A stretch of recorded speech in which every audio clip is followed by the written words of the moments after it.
नारायण सबको प्रणाम। तो कल ये बात आई थी कि अपने धर्म का पालन करना चाहिए, चाहे वह दूसरे के धर्म से गुणों में कम ही क्यों ना हो। अपने धर्म में मरना भी कल्याणकारक है, लेकिन दूसरों अर्थात पर धर्म है वो भयावह है। तो ऐसी बात जानते हुए मनुष्य स्वधर्म में क्यों नहीं लग जाता, इस पर अर्जुन का ये प्रश्न है।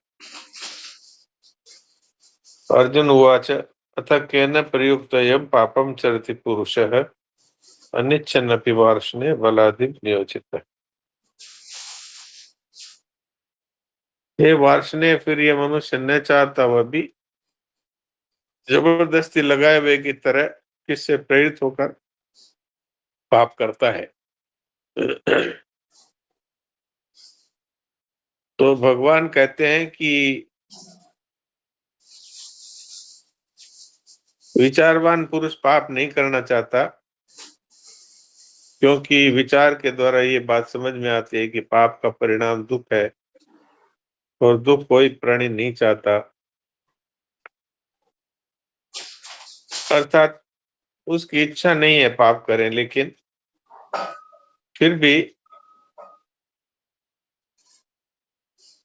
वो क्यों पाप में प्रवृत्त हो जाता है। विचारशील मनुष्य पाप करना नहीं चाहता,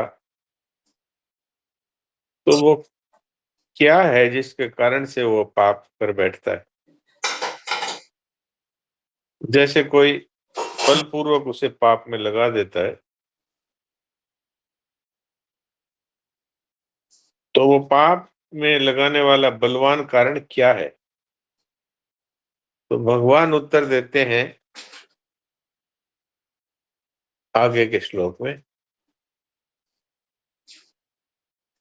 कि वो काम अर्थात इच्छा है, वही वास्तव में मनुष्य को पाप में लगा देती है। और काम क्या है? सांसारिक सुख भोग और संग्रह की इच्छा।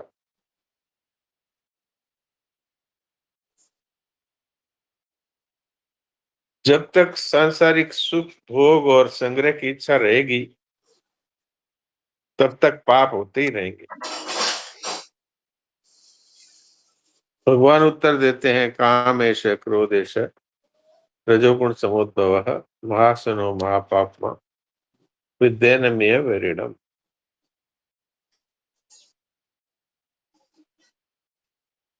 ये रजोगुण से उत्पन्न ये काम अर्थात कामना ही पाप का कारण है।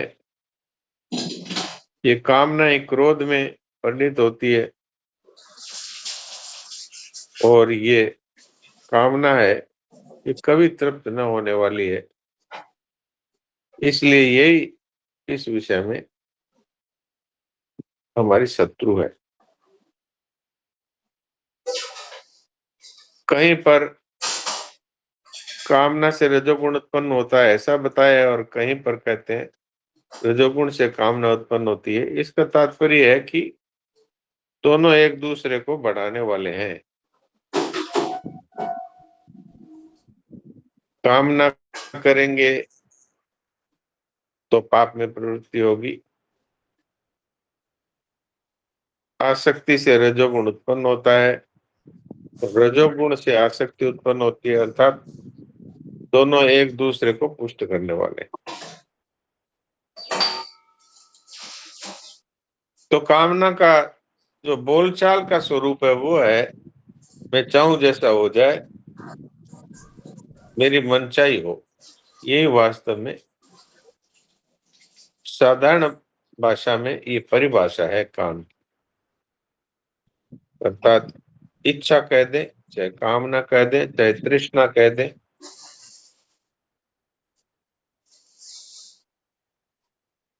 कामना की पूर्ति हो जाती है तो लोभ उत्पन्न होता है। जिमी प्रतिलाभ लोभ अधिकाई। और कामना में बाधा डालने वाले पर गुस्सा आता है, इसलिए कामनाएं क्रोध के रूप में बदल जाती है। और बाधा पहुंचाने वाला व्यक्ति यदि अधिक बलशाली है तो भय उत्पन्न हो जाता है।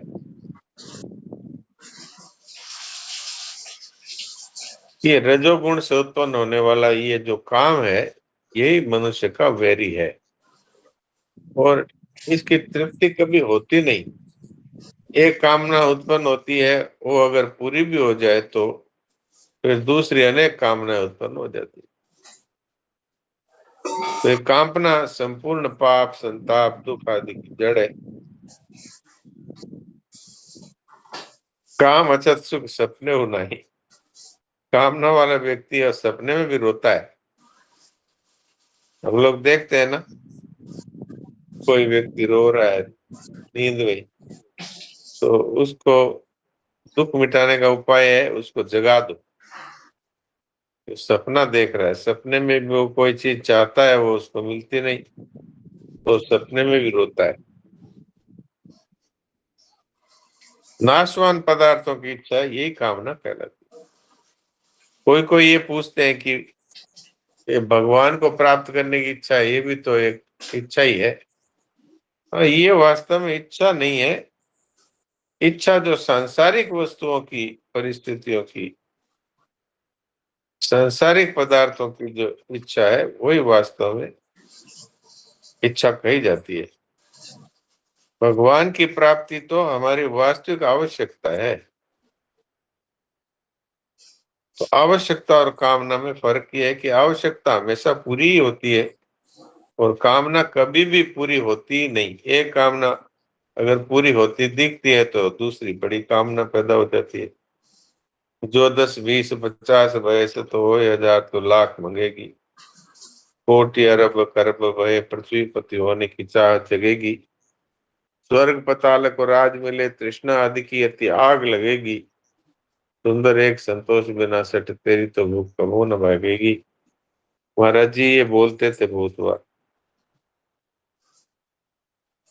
तो विनाशील पदार्थों की जो इच्छा है वही वास्तव में कामना है। वो कभी पूरी नहीं होती, आज तक किसी की पूरी हुई नहीं। आप कहेंगे कुछ कामनाएं तो पूरी होती है, कुछ कामनाएं तो पूरी होती है, लेकिन जैसे महाराज जी ने उदाहरण दिया, 100 रुपए मिल जाए तो 1000 रुपए की इच्छा होती है।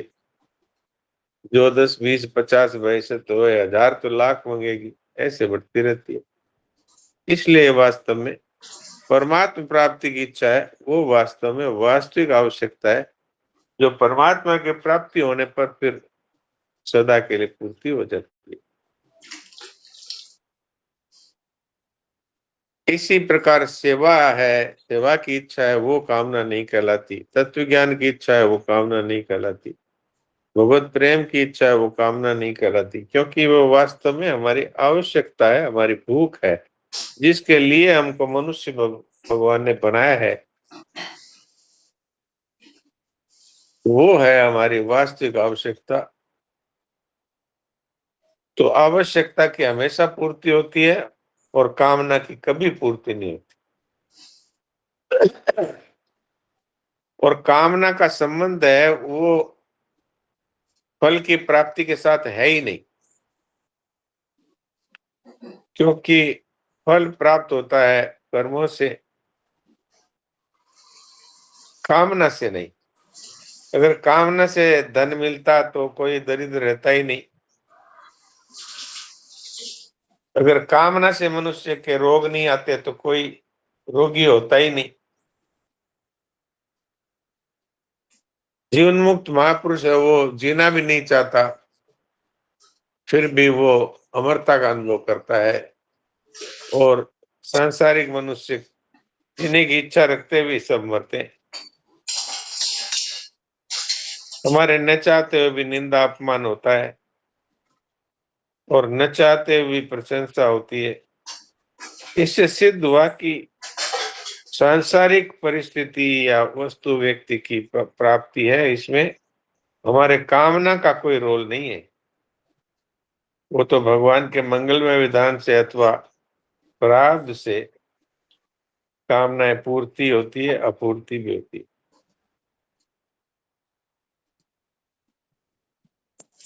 लेकिन कामना रहेगी तो पाप होंगे ही, ये नियम है। आज जितने भी लोग जेल में पड़े हैं, जितने भी लोग सजा भुगत रहे हैं, वो सब किसी न किसी कामना के कारण ही जेल में पड़े हैं, सजा भुगत रहे हैं। कोई धन के लिए चोरी की, इसलिए जेल में पड़ा है। किसी ने धन के लिए किसी की हत्या कर दी, इसीलिए वो फांसी की सजा उसको मिली है। तो वास्तव में कामना है, यही मनुष्य को डुबाने वाली है। और कामना का त्याग करने से मनुष्य अपने वास्तविक स्वरूप में स्थित हो जाता है। दूसरे अध्याय के 55वें श्लोक में भगवान ये कहते हैं, प्रजाति यदा कामान सर्वान पार्थ मनोगतान आत्मन्यवात्मना तुष्ट। कामना जिसने सब प्रकार से छोड़ दी, वो अपने आत्म स्वरूप को प्राप्त हो जाता है। तो इतना सरल उपाय है। आज यदि किसी को अगर ये तीव्र लगन हो कि मुझे आत्मज्ञान अभी चाहिए, अभी, तो अभी अभी मुझे कुछ नहीं चाहिए, ये निश्चय कर ले, तो अभी अभी उसको तत्व ज्ञान हो जाता है। भगवान के वचन है। भगवान ने इस श्लोक में यदा और तदा पद का प्रयोग किया है, अर्थात जिस क्षण ये मनुष्य संपूर्ण कामनाओं का त्याग कर देता है, उसी क्षण ही इसको आत्मज्ञान हो जाता है। तो ये महाराज जी कहा करते थे, तत्काल भगवत प्राप्ति कैसे हो, तत्काल तत्व ज्ञान कैसे हो, इसका ये एक भगवत वाणी में बड़ा स्पष्ट विवेचन है। इसमें ये नहीं कहा गया है कि तप करना होगा, ध्यान करना होगा, पूजा करना होगा, पाठ करना होगा, इतने वर्षों तक करना होगा, इतना अभ्यास करना होगा, इतना परिश्रम करना होगा, कुछ नहीं। केवल निष्कामता जहां पर पूर्ण हुई, वहीं पर।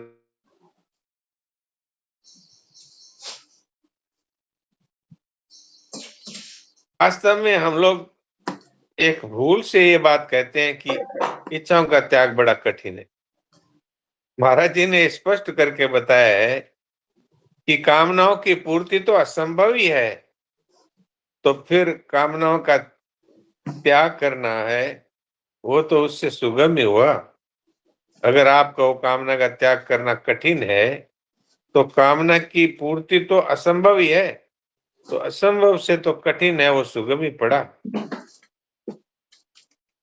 और भी महाराज जी दूसरी बात बताते हैं कि अगर थोड़ा विचार करें तो वास्तव में कामना हर समय ही छूटती है, मिटती है, टिकती नहीं, क्योंकि वास्तव में वो जो उत्पन्न होती है वो नष्ट होती है। कामना उत्पन्न होती है, इसलिए उसका नष्ट होना अवश्यंभावी है। अगर मनुष्य नई नई कामना नहीं करे तो पुरानी कामना कभी पूरी होकर और कभी पूरी न होकर स्वतः मिट जाती है।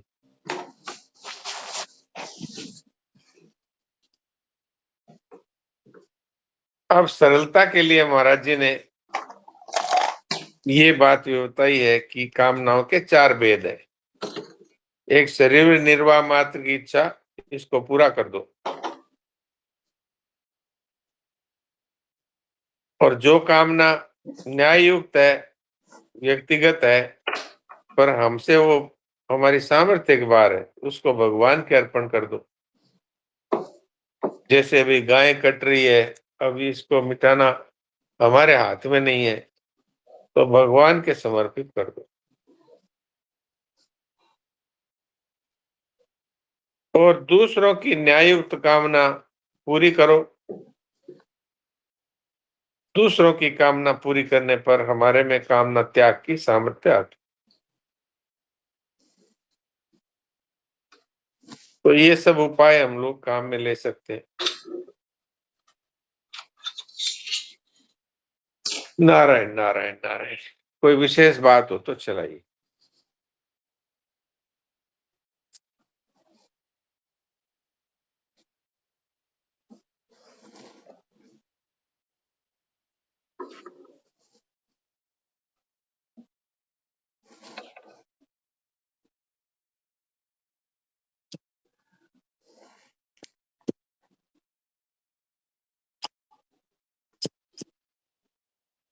प्रणाम डॉक्टर साहब। प्रणाम। हाँ, अजय, जैसे अभी आपने एक गायों का उदाहरण दिया कि भाई जो जी। अपने हाथ की बात नहीं है उसको भगवान पे छोड़ देना चाहिए। हाँ जी। तो अभी जैसे समझ लो ये आरएसएस वालों से और से चर्चा होती है तो वो लोग बोलते हैं भाई सिर्फ ऐसा गीता जी पढ़ने से और ऐसा भगवान पे छोड़ने से काम नहीं चलता है। बोले आकर के जमीनी लेवल पे काम करना पड़ेगा। भगवान ने अर्जुन को भी युद्ध करने के लिए तैयार किया था, तो अपने को भी इसके लिए ऐसा मैदान में आके ही लड़ाई लड़नी पड़ेगी। ऐसा घर पे बैठ के ऐसे करने से या भगवान पे छोड़ने से काम नहीं होगा। तो उनको क्या बताएं? नहीं, आपका कहना ठीक है। हम्म। इसके साथ एक शब्द अभी जोड़ा गया था कि हम्म। जो हमारी सामर्थ्य के बाहर हो। तो जितना हमारा सामर्थ्य है उतनी हमको लड़ाई लड़नी चाहिए। अवश्य अवश्य ही संगठन में बात रखनी चाहिए।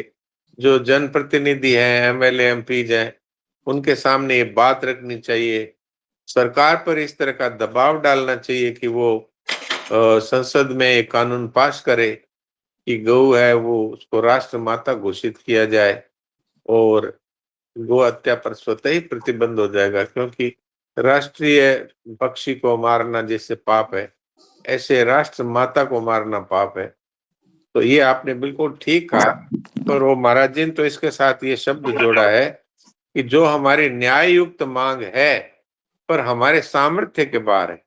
तो सामर्थ्य के बाहर हो तब ये बात है। जब तक सामर्थ्य है तब तक हमें जरूर इसके लिए लड़ाई लड़नी चाहिए, कानूनी लड़ाई लड़नी चाहिए। और वैसे भी यदि कोई गायों को मारता है तो उससे वास्तविक लड़ाई, शारीरिक लड़ाई भी करनी चाहिए। तो ये बात ठीक है आपने जो उठाई है। जी। जी डॉक्टर साहब। जी, प्रणाम।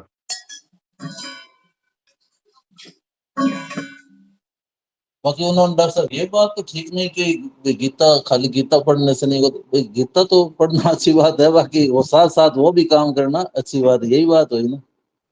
हाँ, ये आपने बहुत सही बात उठाई। मुझे भी उस समय ये बात खटकी थी। हाँ। मैं कह नहीं पाया। लेकिन वास्तविक बात यह है कि गीता जी तो हमें प्रकाश देती है, पर उनके कहने का तात्पर्य ये है कि केवल गीता की बात कहने सुनने से काम नहीं होगा। अपने को वास्तव में इसके लिए आगे बढ़कर कार्य करना होगा। अर्थात गीता जी भी पढ़ो, और फिर इसके लिए गीता जी की प्रेरणा से जैसे अर्जुन ने युद्ध किया ऐसे युद्ध में भी आगे बढ़ो। जी। बहुत सुंदर है, यही राम बात राम डॉक्टर साहब, प्रणाम। राम राम, प्रणाम। जिसने ये कहा कि गीता जी पढ़ने से नहीं होगा, ऐसी भावना नहीं होनी चाहिए। उनको ये पता है कि गीता जी पढ़ने से प्रेरणा मिलेगी, प्रेरणा मिलती है। हाँ हाँ, केवल पढ़ करके नहीं रह जाए और उसके हाँ, वो अनुसार। अलग बात है। हाँ, हाँ, वो अलग बात है।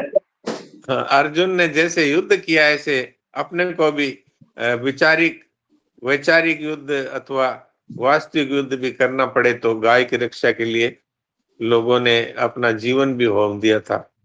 और बिल्कुल करपात्री जी ने तो ऐसा किया ही था। करपात्री जी के बिल्कुल। समय में बहुत बड़ा आंदोलन हुआ ही था। उसमें कितने ही साधु मारे गए थे। तो ये हम्म। वास्तव में हमें वो भी करना चाहिए और गीता जी से प्रेरणा लेनी चाहिए। जी। बिल्कुल। महाराज। नारायण। देखो किसी भी बहन भाई को प्रश्न पूछना हो ना तो फिर लास्ट में ज्यादा पूछते हैं, तो अभी पूछ लो, फिर 55 पे तक पूरा हो जाए ना तो मूक साधन, वो अपने जो चुप साधन के बारे में डॉक्टर साहब बता रहे थे, तो वो भी थोड़ा कर लेंगे अभ्यास और बढ़िया है। तो इसलिए अभी किसी ने कोई बात पूछनी है तो अभी पूछ लो, 5-6 मिनट का समय है, ताकि 55 से फिर वो कर लें तो समय पर कार्यक्रम पूरा हो जाए। जी जी, बिल्कुल ठीक कहा आपने। जी, नारायण नारायण बाबूजी।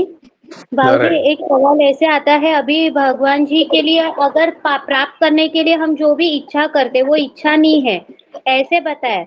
लेकिन आप सब जैसे विरक्त मनुष्यों से हमको मिलवाया, भगवान जी ने संत महात्माओं को मिलवाया, लेकिन हमारा और आपका तो ऋणानुबंध बन गया ना। आप तो आपके उद्देश्य के हिसाब से चल रहे, लेकिन हम तो आपसे सिर्फ लेने की इच्छा रख रहे कि नहीं, मुझे आचार्य जी से ज्ञान मिल जाए, या मतलब मैं मेरे डॉक्टर बाबूजी से मुझे ज्ञान मिल जाए, प्रवीण भाई जी से ज्ञान मिल जाए।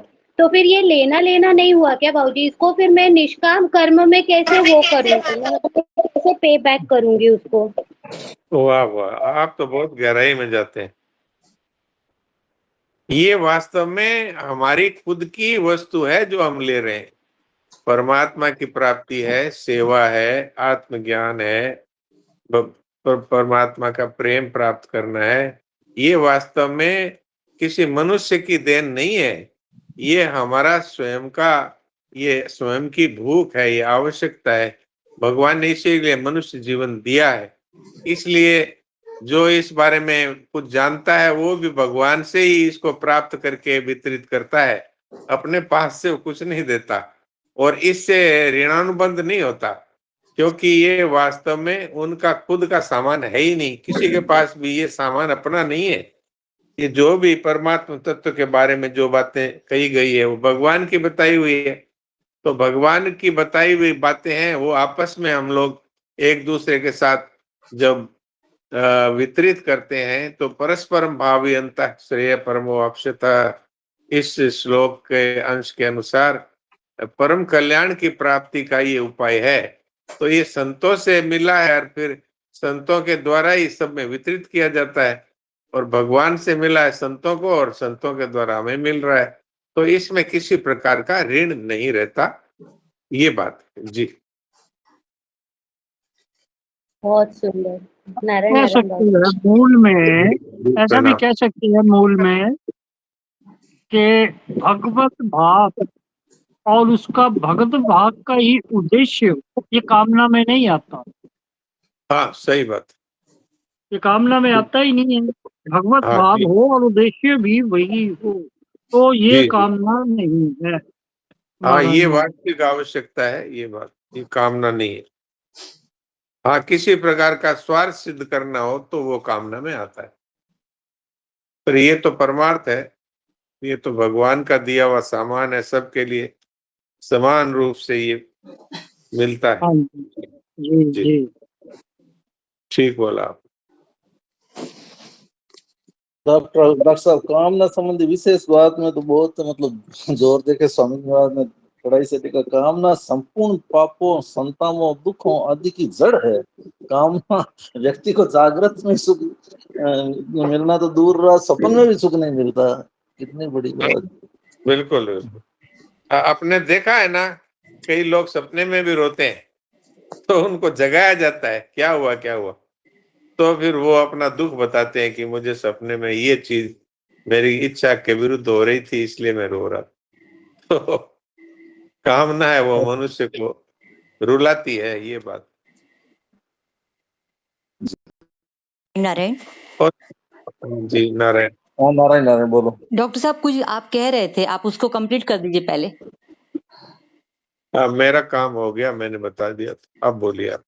डॉक्टर साहब जैसे अभी सखी नीतू ने पूछा कि हमारा ऋणानुबंध हो जाएगा, तो डॉक्टर साहब जैसे आप हमको समझा रहे हैं वैसे जितनी समझ हमको डेवलप है, जैसे गीता जी का प्रचार करना है, लोगों को बोलना है, अभी अरेटे ये एप्लीकेशन पे तकलीफ हो रही है, तो ये हमारा भी तो कर्तव्य कर्म है ना, मनुष्य होने के नाते कि हम सबको बोलें बताएं। आपकी आवाज कट गई है, एक बार फिर बोल दीजिए। डॉक्टर साहब मैं कह रही थी कि जैसे आप अभी हमको समझा रहे हैं वैसे हाँ जी हाँ। हमने भी मनुष्य जन्म पाया है, तो हमको जितना समझ आया है गीता जी के बारे में, ये सुन के लोगों को जोड़ना, और जिसको जहाँ प्रॉब्लम आ रही, जितना हमारा सामर्थ्य है उतना एक मनुष्य होने के नाते हमने भी तो करना चाहिए ना। ये फिर हम आपसे हाँ ऋणानुबंध में नहीं बने, लेकिन हमने अपना कर्तव्य कर्म थोड़ी किया कि कुछ लोगों को बिल्कुल बिल्कुल। हमें भी चाहिए कि इसको खुले हाथ से वितरित करें, तो फिर वो फिर जो अपने मन में एक गिड़गिड़ाहट है कि हमने ये लिया है, तो ये लिया है तो बांट दो, तो फिर वो गिड़गिड़ाहट नहीं रहेगा। जी ठीक कह रहे हैं आप। जी डॉक्टर साहब प्रणाम। प्रणाम। डॉक्टर साहब वैसे इसके नीतू के बारे में बता देते हैं। नीतू सखी इस मामले में बहुत हेल्प कर रही है। अभी हम तो जैसे कम से कम 20-30 नंबर जो भी कोई आते हैं ना, इसी को भेज देते हैं, और ये कोशिश करके उनको मेहनत करके और लगन से जोड़ती है। कोई दिक्कत आती है तो वापस उसको हल करती है। तो इसका बहुत बढ़िया जैसे भाव है, ऐसे अपने सबका होना चाहिए। ये जो अपने प्रीति जी ने बताई है ना, तो ये सबका ही भाव ये होना चाहिए और बहुत बड़े धर्म का काम है। डॉक्टर साहब आप तो बीच बीच में बताते ही हो हम लोगों को। हाँ, तो ये जो कर रही हैं, ये भगवान के प्यारों में इनकी गिनती हो रही है। क्यों, भगवान ने कहा है जो गीता जी का प्रचार करता है, जो मेरे भावों का प्रचार करता है, उससे बढ़कर पृथ्वी पर मेरा प्यारा कोई भी नहीं है। तो ये नीतू है, इस श्रेणी में आती है। हम सबको ऐसा ही करना चाहिए जी। तो डॉक्टर अभी साहब समय हो रहा है। हाँ जी, हाँ जी, बोलो। हाँ, मूक सत्संग के लिए हम लोग कल बात हुई थी, तो कोई नए जुड़े हैं तो एक बार संक्षेप में फिर